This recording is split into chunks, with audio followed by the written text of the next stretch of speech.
One of my favorite things about mathematics is how there are so many ways to get to the same result. It's one of the things that helps us make sure about the answers we get. If you can demonstrate something in two radically different ways, ways that may not even seem related, and you get the same result both times, then that increases the confidence you can have in the answer you've discovered. It should come as no surprise that the factor field can also be created in several different ways.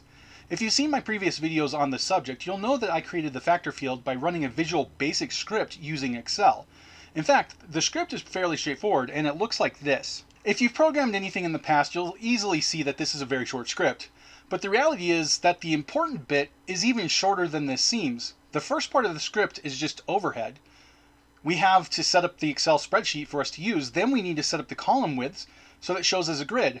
All of the important bits happen here. So what's going on here? We have two loops. The outer loop is X, which represents our columns, and the inner loop is Y, and that represents our rows.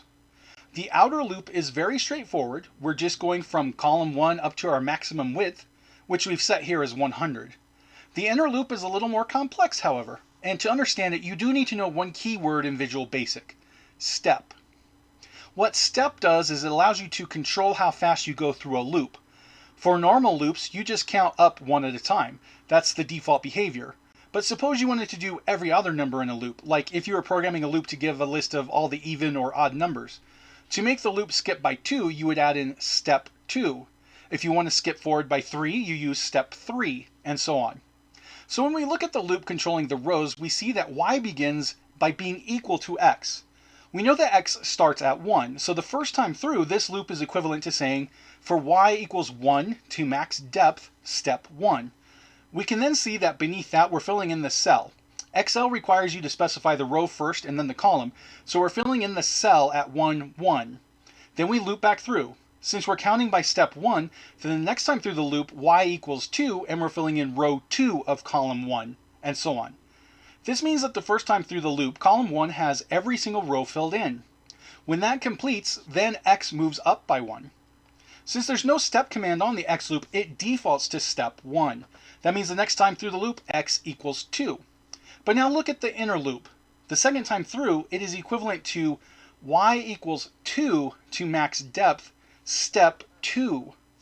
That means the first cell starts at row 2 because it begins Y equals 2.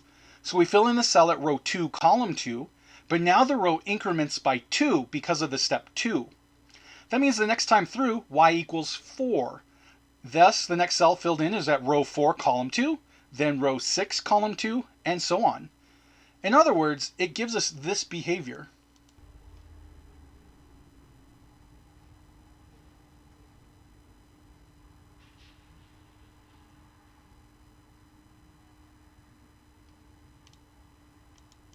Now, as I said, this was the very first way that I created the factor field. But look at this. We've got this diagonal arm moving down here, one at a time in this diagonal. And then we've got this next row that comes down, and as you can see, it moves over 1, down 2, over 1, down 2 every time. And then there's this third row that comes through here, this diagonal, where it's over 1, down 3, over 1, down 3, and you can see over 1, down 4 here, etc. Indeed, we can modify our visual script ever so slightly. Now we can just have a loop that goes through from an index variable I up to our max depth. This time around, I've specified the row and column to make it easier to see how this is happening. Our row starts as identical to our index of I, and the column always starts at 1. We fill in the cell located at our row and column. Then we increase the column by 1. The row, however, is increased by our index variable. Since the index starts at 1 and increases by 1 each time, this is similar to how we used the step command last time. Now when we run this script, we can see that we can create the same exact vector field, except it's built using diagonals.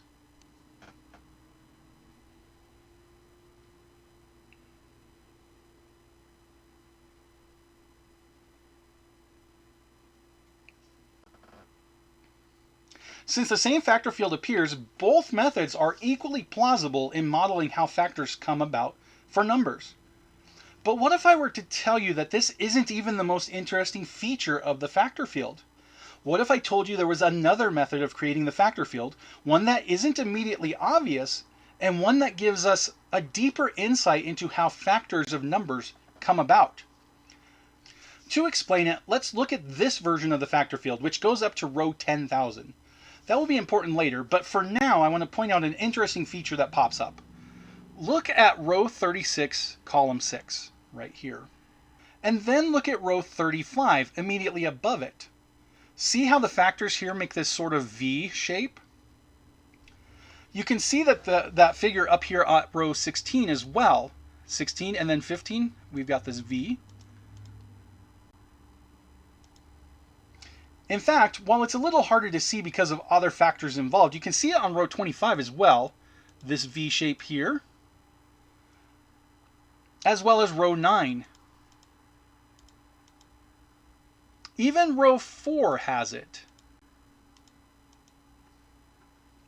The mathematically astute will recognize that 4, 9, 16, 25, 36, these are all square numbers. So you might wonder, is this shape a necessary feature of square numbers? It turns out that the answer is a definite yes. Let's look at row 36 again. And let's compare it to row 35, moving this to mathematical terms. We know that 36 is 6 squared. What is 35? Well, 35 is 7 times 5. But let's represent 7 times 5 in terms of 6. That sounds complicated, but it's really not. What is 7 in terms of 6? It's 6 plus 1. So 5 in terms of 6 is 6 minus 1. Therefore, we can say that 35 is 6 plus 1 times 6 minus 1. And then for the final kicker, we can also set 35 in terms of 6 as well. Remember, 36 is 6 times 6, so 35 is 6 squared minus 1. That gives us 6 times 6 minus 1 is equal to 6 plus 1 times 6 minus 1.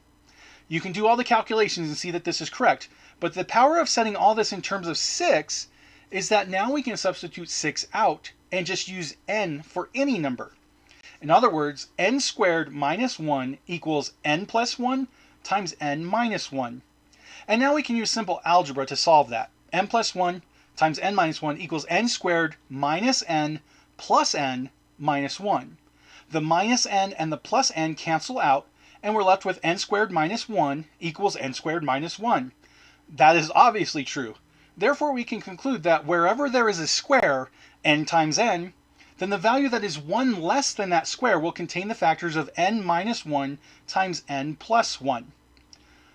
This alone is, at least to me, a rather interesting fact to discover. But is there more?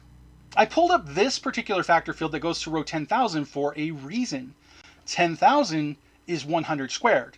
So let's look at the end of this now.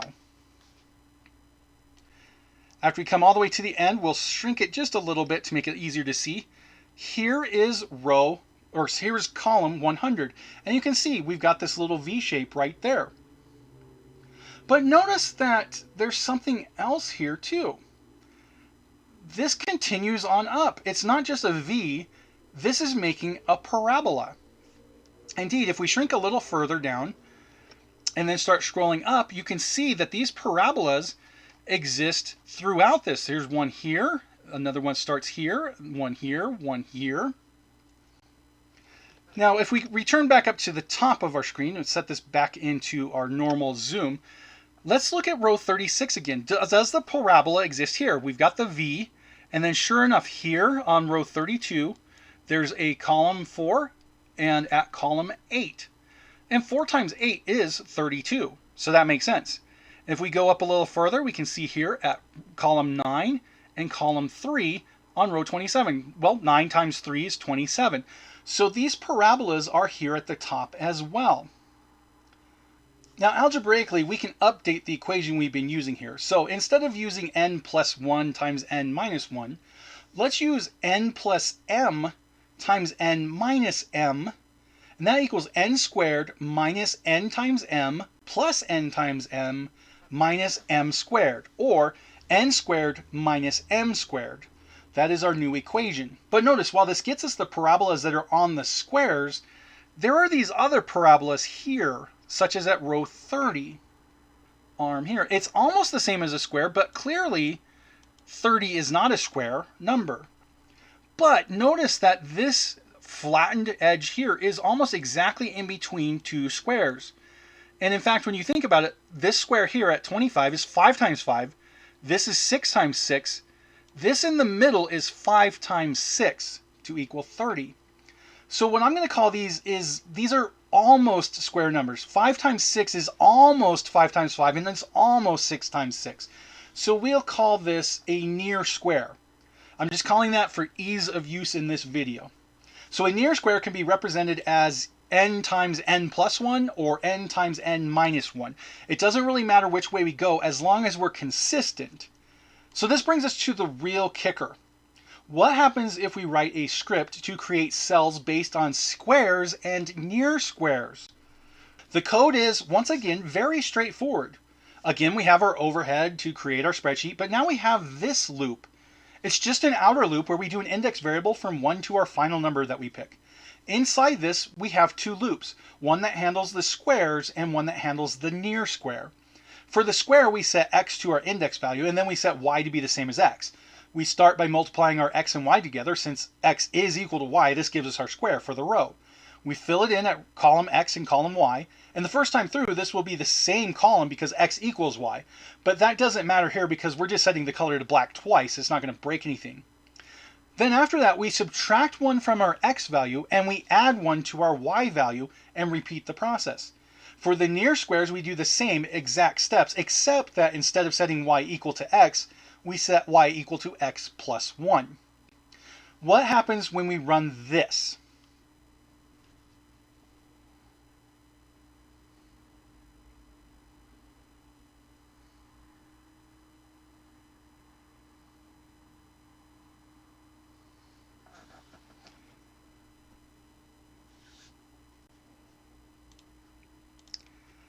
There you have it. We get the factor field again. It's identical to the top of the factor field. But what's interesting is as we scroll down, you can see how these parabolas are mixing together to form these weird patterns. Let's start from the end and then move up. So here at the end, we can see we've got our half square parabola here, then the square parabola, another half square up here, and then this square. And it repeats like that, and this looks very chaotic and disorganized. But suddenly, on this right-hand side, we start getting these lines coming in. As we scroll up, more straight lines coming in, more straight lines, and suddenly, it's the factor field. Thus, we've discovered another way to create the factor field. But more than that, think of what this means. Every single factor of every single number is somehow related to squares and near squares on the parabolas that they make in the factors. But these same factors are related to looping through columns, and those are related to looping through the diagonals. These loops are all related somehow to squares and near squares. They have to be because the same geometric structure is created by these different formulas. They are definitely related. I want to close by just showing the one final one that I made here using 256 as the top square number. So again, if we move to the bottom, it's just parabolas, as you can see here. But when we come back up to the top, this is the exact same factor field that we got before. So again, we've got 3 different ways of creating the factor field now. 3 different formulas to do the same exact thing. This means that these 3 different ways of creating the same thing are inherently related. And then we can conclude, because the factor field models how factors are in numbers, that there is undeniably some kind of inherent nature to numbers that links all the factors together into these same geometrical patterns, that you can build this same structure from so many different ways. In any case, I thought that this was another fun discovery from using this factor field. You guys have fun with it. If any of you know programming and want to use these scripts or create your own version of them, feel free to do so. I obviously don't own numbers, so feel free to do what you want with it. And I hope you all have a wonderful day.